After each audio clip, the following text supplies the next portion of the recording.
Shalom, puji Tuhan. Mari kita bersuka cita pagi ini, kita sambut Tuhan kita, Allah yang hidup yang sudah bangkit buat kita. Kita bersuka cita pagi ini.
Sungguh indah hadirat Engkau Tuhan,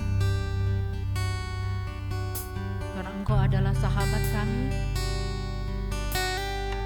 Kami mau menyembah Engkau ya Bapa.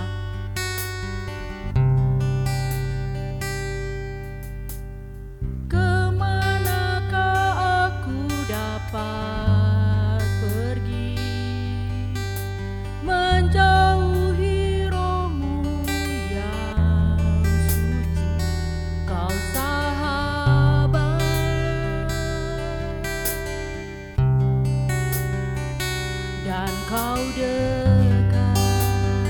Yes, amin. Bahkan seluruh pengabdianku tak bisa membalas kesetiaanmu, sungguh mulia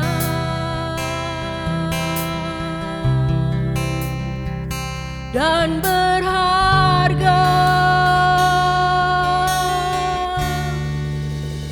Sungguh besar pengorbananmu bagiku, terlalu dalam untuk dimengerti. Sungguh besar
Sungguh indah hadirat Engkau ya Bapa, karena kami percaya Engkau bersama-sama dengan kami di sini.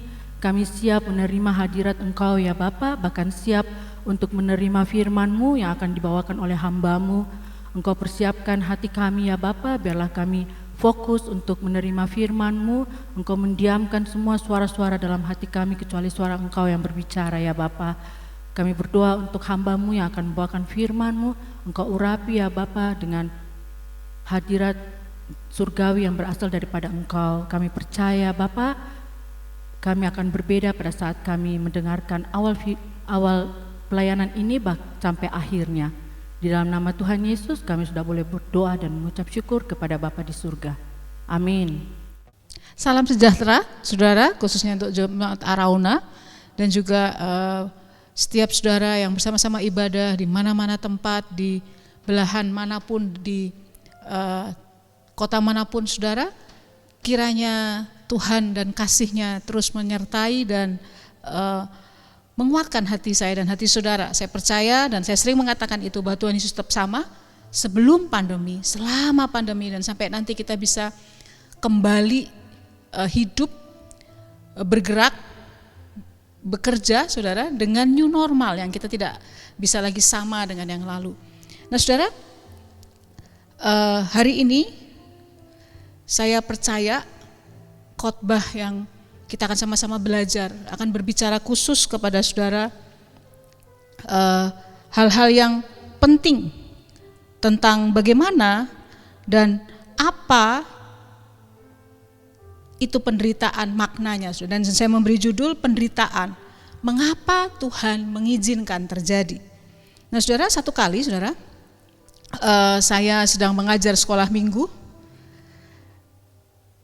tentang penciptaan, dan saya katakan maka Tuhan melihat semua yang diciptakan itu baik. Tiba-tiba ada salah satu anak sekolah minggu yang hari itu hadir berkata, kalau Tuhan baik dan semua yang diciptakan baik, kenapa ada sakit penyakit? Kenapa ada orang yang menderita dan mati? Jujur saya tercekat mendengarnya. Saya tidak menyangka akan ada pertanyaan tiba-tiba seperti itu dari seorang anak laki-laki yang masih sekitar umurnya masih sekitar 5 tahun begitu atau 6 tahun seperti itu, kecil. Kemudian saya bertanya balik, karena saya tahu keadaan anak ini, dan saya katakan, seperti papahmu yang meninggal karena sakit dan mendadak ya. Anak laki-laki itu mengangguk perlahan dan kepalanya kemudian tertunduk. Kemudian saya berkata bahwa saya akan bicara dengan dia secara pribadi setelah sekolah minggu berakhir. Di lain kesempatan, saudara, dalam beberapa waktu yang lalu, salah satu keponakan saya sekaligus juga anak sekolah minggu di gereja kami bertanya, apakah Tuhan masih menjawab doa? Wah, pendeta, saudara, dengan yakin saya langsung menjawab, pasti Tuhan masih menjawab doa. Dan tanpa saya sangka, tiba-tiba dia langsung bertanya, anak itu kemudian langsung menyahut dengan pertanyaan lanjutan, kalau Tuhan menjawab doa, kenapa corona tidak hilang-hilang? Saya rindu beribadah di Arauna. Maksudnya dia rindu untuk ibadah langsung ketemu dengan teman-temannya onsite. Saya mau main di sekolah lagi dan tidak pakai laptop. Jujur waktu pertanyaan itu datang, sama seperti saat ini saya berbicara, rasanya mau nangis. Saya tercekat dengan pertanyaan itu. Saya bersyukur karena Tuhan memberi saya hikmat untuk menjawab. Dan saya katakan bahwa Tuhan menjawab doa dengan berbagai macam cara saat kita menghadapi kesulitan dan penderitaan. Dan salah satu jawaban doa untuk virus ini adalah vaksin. Lewat hikmat, kepandaian dari para saintis ilmuwan. Dan virus, bakteri itu adalah hasil dari dunia yang sudah jatuh dalam dosa, saya katakan. Coba tanya sama mama, kebetulan mamanya seorang dokter. Virus itu bertahan hidup dan berubah, bermutasi. Jadi ya memang secara alami dia tidak bisa hilang langsung. Tapi lewat vaksin, itulah salah satu jawaban doa. Saudara, kenyataan ini membuat saya berpikir bahwa ternyata bahkan anak-anak pun itu mempertanyakan mengapa Tuhan mengizinkan penderitaan. Waktu saya mempersiapkan khotbah ini, ada salah satu sahabat, seorang pelayan Tuhan yang luar biasa, begitu setia. di salah satu kota dari jemaat yang kami sering kunjungi untuk pelayanan seperti sister church dengan kami. Saya mendengar beberapa waktu yang lalu, akhir tahun lalu, dia memberi kabar bahwa kandungannya harus diangkat. Doa saya waktu itu adalah itu akan selesai. Tapi ternyata itu adalah permulaan dari treatment yang harus dialami. Dia harus kemo karena kanker, saudara, karena kanker. Dan saudara tahu proses kemo tidak mudah. Beberapa waktu yang lalu dia katakan tiba-tiba panasnya tinggi dan gak bisa tahan. Padahal dia seorang anak Tuhan, seorang hamba Tuhan, sekretaris pelayanan yang luar biasa. Saya pun mengatakan hal-hal seperti ini dengan tidak mudah, saudara. Seorang anak pun mempertanyakan mengapa Tuhan mengizinkan penderitaan, kesulitan, rasa sakit. Mari kita buka 1 Petrus 4 ayat 12-13. Saudara-saudara yang kekasih, janganlah kamu heran akan nyala api siksaan yang datang kepadamu sebagai ujian. Istilahnya jangan lebay, seolah-olah ada sesuatu yang terjadi, bahwa itu adalah ujian. Katakan sama-sama ujian. 2, 3, ujian. Seolah-olah ada sesuatu yang luar biasa terjadi atas kamu. Sebaliknya, kata sebaliknya adalah sikap yang harus saya dan saudara ambil saat ujian, penderitaan, kesulitan terjadi. Sebaliknya, bersukacitalah sesuai dengan bagian yang kamu dapat dalam penderitaan Kristus, supaya kamu juga boleh bergembira dan bersukacita pada waktu Ia menyatakan kemuliaannya. Saudara, ayat tersebut menjelaskan penderitaan merupakan salah satu ujian, testing, dan sikap kita menghadapinya yaitu bersukacita dan bergembira. Orang bergembira belum tentu bersukacita, tapi kalau orang bersukacita dipenuhi dengan joyful, pasti ada kegembiraan yang menguasai hidupnya. Itu sama bagian mengambil penderitaan itu dengan mengikut teladan Kristus. Dan setiap ujian hasilnya atau akhirnya adalah kemuliaan. Itu tadi 1 Petrus katakan. Dengan kata lain saudara, testing, ujian itu menghasilkan triumph. Test become triumph, becoming a triumph. Tes menjadi sebuah kemenangan pada akhirnya. Nah saudara, dengan cepat kita akan belajar saudara beberapa hal yang dicatat Alkitab tentang penyebab atau apa yang menyebabkan sebuah penderitaan saudara. Ya, ada banyak tapi kita akan belajar beberapa. Yang pertama saudara, kita harus tahu bahwa penderitaan itu diakibatkan karena dunia yang sudah jatuh di dalam dosa. Sudah baca saja dalam Kejadian 3 ayat 17-19. Dunia menjadi tempat tinggal kita ini bukan dunia yang seperti Tuhan pikirkan dan rancangkan dari semula. Yang percaya katakan amin itu. Tuhan tidak merancangkan dunia seperti ini. Tuhan sesungguhnya menciptakan Taman Eden. Itulah gambaran ideal Tuhan untuk dunia yang akan ditempati, ditinggali oleh saya dan saudara sebagai manusia. Tetapi ketika manusia memilih berbuat dosa dan melawan Tuhan, maka hasilnya bukan saja manusia terpisah dari Tuhan, tetapi juga sebagai akibatnya saudara, Tuhan berkata, terkutuklah tanah, terkutuklah bumi ini, terkutuklah dunia karena engkau, manusia pertama yang jatuh dalam dosa.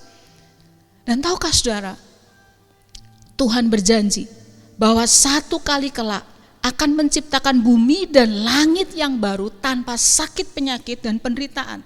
Saudara boleh baca di Wahyu 21 dan 22. Langit yang baru, dunia yang baru. Oleh sebab itu saya kuatkan engkau, dimanapun engkau ada, waktu engkau mengalami kesulitan dan penderitaan, ada akhir, langit baru, dunia yang baru. Hidup kita harus driven by eternity. Hidup kita harus dituntun, didorong untuk kekekalan, saudara. Amin, saudara. Yang kedua, penyebab penderitaan, pelanggaran, pemberontakan terhadap hukum, moral, dan nilai yang Tuhan tetapkan.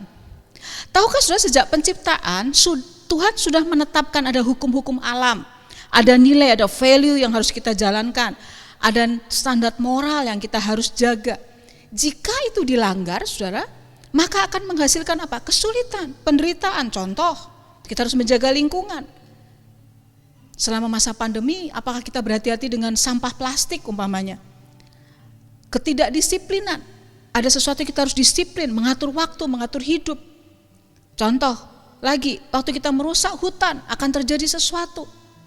Gereja kita ikut terlibat mensupport mereka yang ada di lapangan untuk bencana di NTT. Kita tidak tahu bencana di mana lagi yang akan terjadi karena akibat salah satunya pelanggaran, pemberontakan terhadap hukum, nilai-nilai moral dan juga nilai-nilai yang Tuhan tetapkan.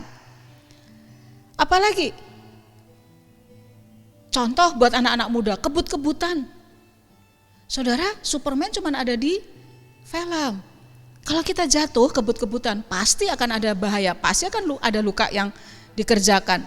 Yang harusnya nilai-nilai moralnya atau nilai-nilai kebenarannya harus kita jaga, bahwa kalau mau itu harus ada sirkuit, contoh seperti itu. Nah, Tuhan juga menetapkan hukum rohani akibat dosa bagi saya dan saudara. Bagi kita selama di dunia ini, pelanggaran dan pemberontakan akan membawa apa saudara? Kesulitan dan penderitaan.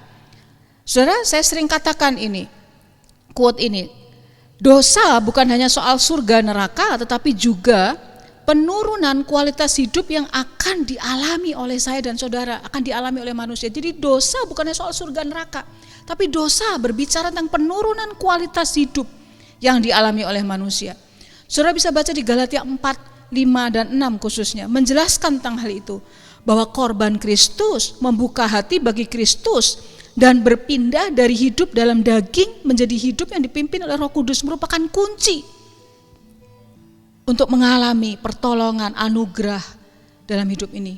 Saudara, kalau engkau hari ini, saat ini terbuka hatimu, engkau belum pernah mengundang Yesus Kristus masuk di dalam hatimu menjadi Tuhan, Juru Selamat, Raja atas hidupmu, mari ambil waktu saat ini. Katakan, Tuhan Yesus masuk dalam hidupku, berkuasalah atas hidupku. Semua kutuk dosa, semua hal-hal yang di masa lalu dihancurkan oleh kuasa darah Yesus pada saat Yesus masuk dalam hatimu dan hatiku. Amin, saudara.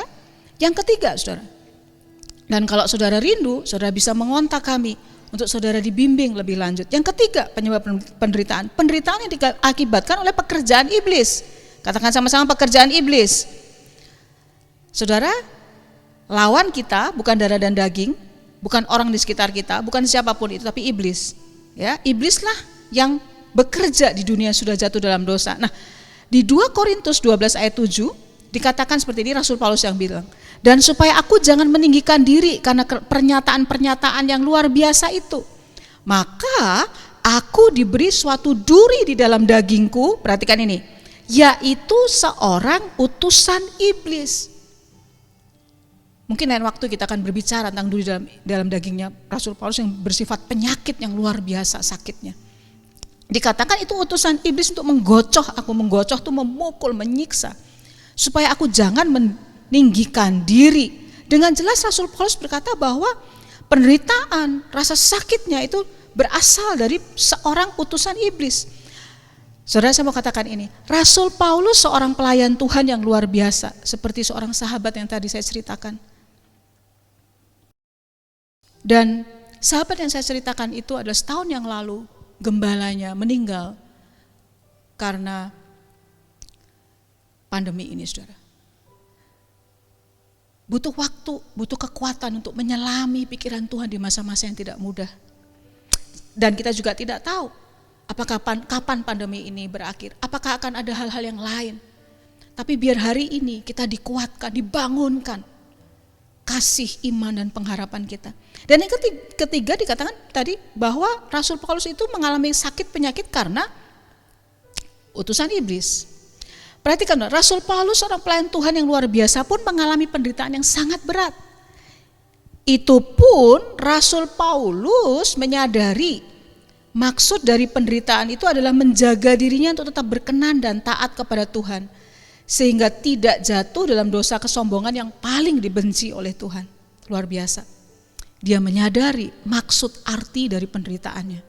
Itu setengah kekuatan dia sudah dapat, saudara. Amin, saudara. Waktu kita memahami, menyadari arti atau makna dari penderitaannya.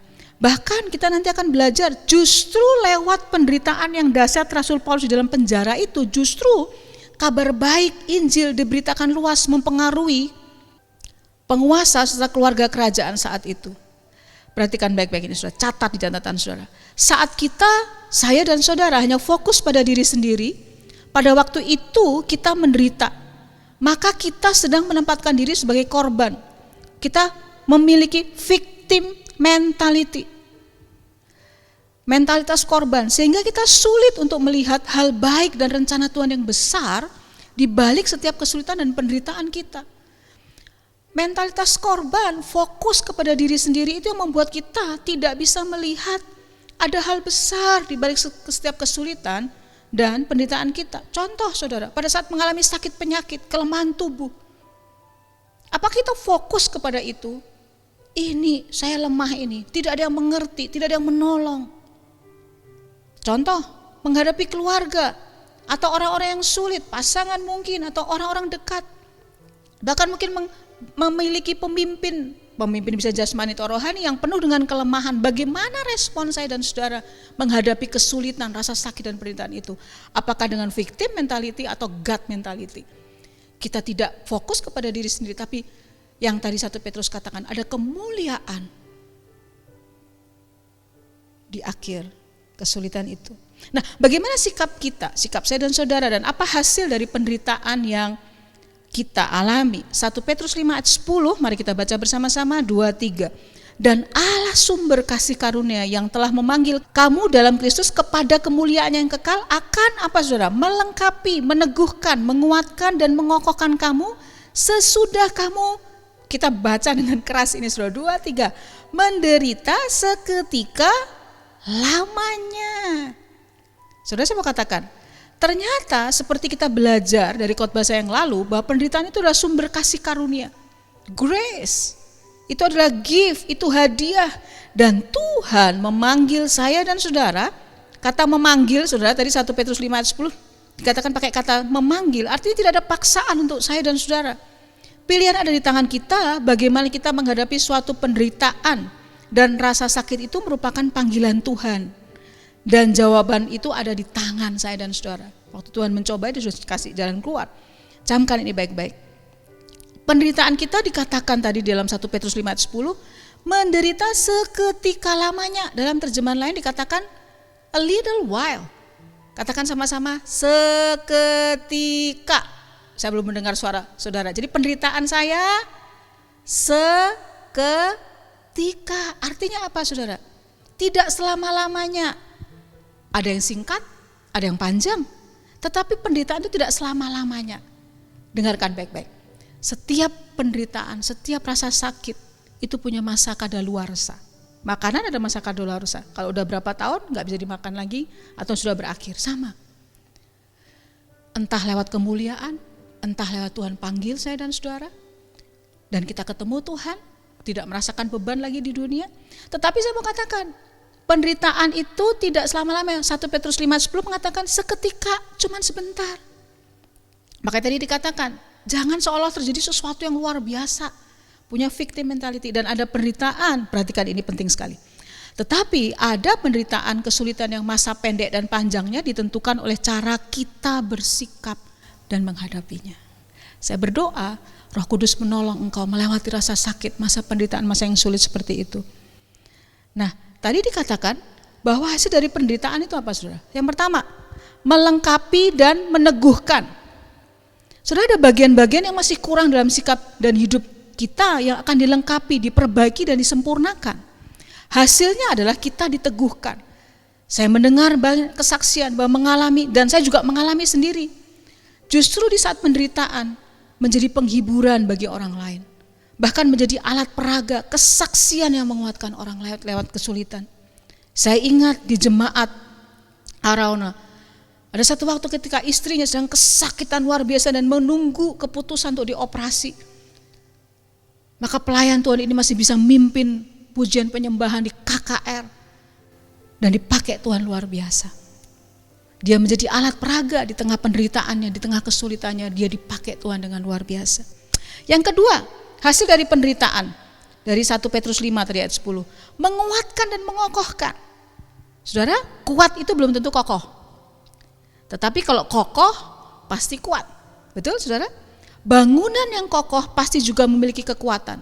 Kekuatan dan kekokohan sebuah bangunan ditentukan oleh apa? Pondasi dasar. Saudara tahukah saudara, penderitaan yang dihadapi dengan sikap yang benar, maka akan seperti sebuah pondasi atau akar pohon. Saudara masih ingat pohon kurma yang di padang pasir? Bijinya harus ditindis oleh batu-batu berat supaya akarnya merambat sampai ke dalam. Sampai pada satu titik dia sudah kuat akarnya, sampai di sumber mata air, maka muncul pohon itu menggulingkan semua batu-batu yang menindisnya dan menjadi salah satu pohon yang tahan hidup di padang pasir yang ekstrim. Sama juga dengan berlian, diamond. Tidak ada wanita yang gak suka diamond kan?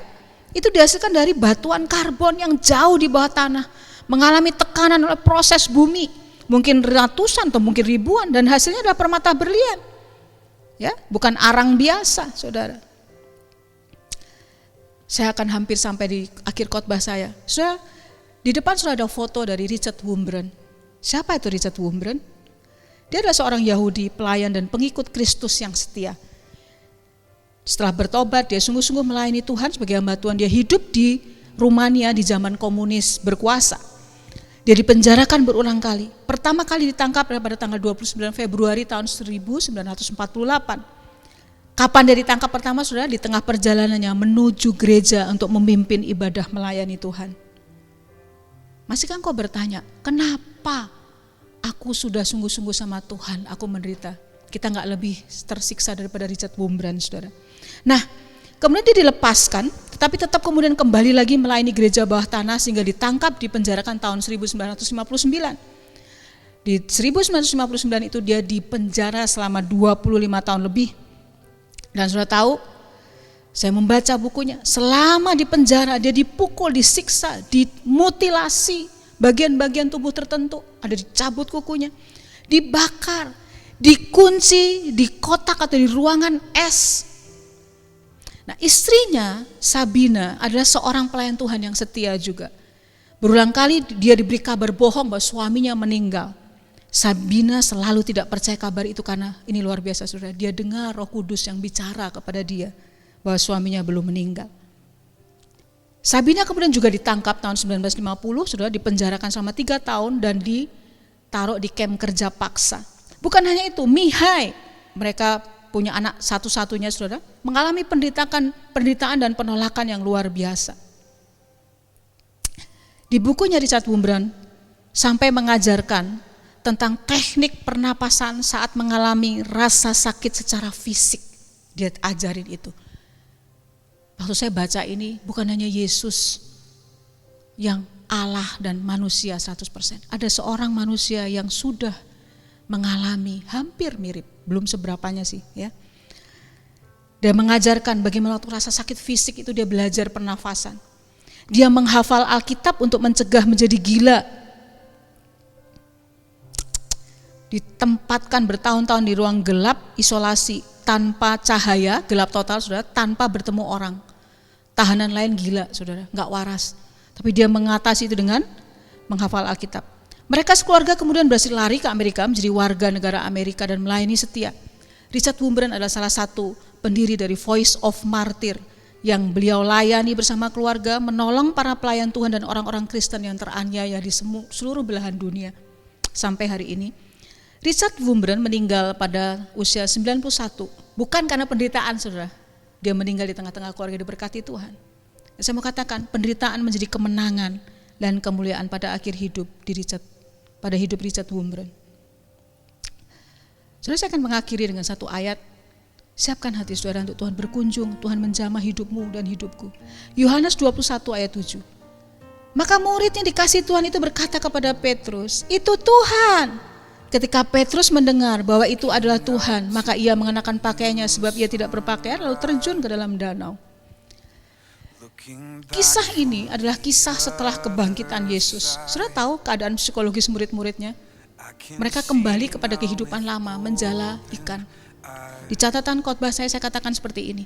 Penderitaan dan rasa sakit seringkali berakibat menjadi sulit melihat hal-hal baik, melihat anugerah di baliknya, bahkan sampai melupakan hal-hal manis dan indah di masa yang telah lalu. Bahkan saudara, penderitaan dan rasa sakit mungkin hari ini membuat engkau kembali kepada kehidupan lamamu, kepada kebiasaan lamamu, karena kekecewaan, rasa sakit yang begitu dalam. Murid-murid mengalami itu, guru yang begitu dibanggakan mati terkutuk di atas kayu salib, dan mereka hampir lupa bahwa Yesus itu berjanji akan bangkit. Dan hari itu waktu mereka menjala ikan, mereka gak dapat ikan, Yesus muncul di tepi laut dan berkata, ada lauk pauk enggak? Hey, He is personal God.